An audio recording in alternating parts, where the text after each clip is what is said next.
حقيبة الاتحاد الديمقراطي بيده في ناحية الإبراد. أصبح من الواضح اليوم أن حرية القائد عبد الله أوجلان الجسدية هو الحل لقضية الأمة الديمقراطية وإحلال السلام والاستقرار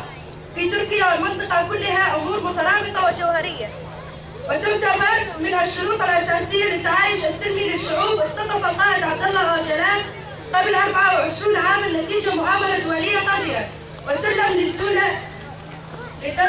التركية وكافة الدول التي شاركت في هذه المؤامرة، واتفقت على موضوع واحد: كسر إرادة شعب المنطقة وعرقلة نضاله لنيل حقوقه المشروعة في شخص القائد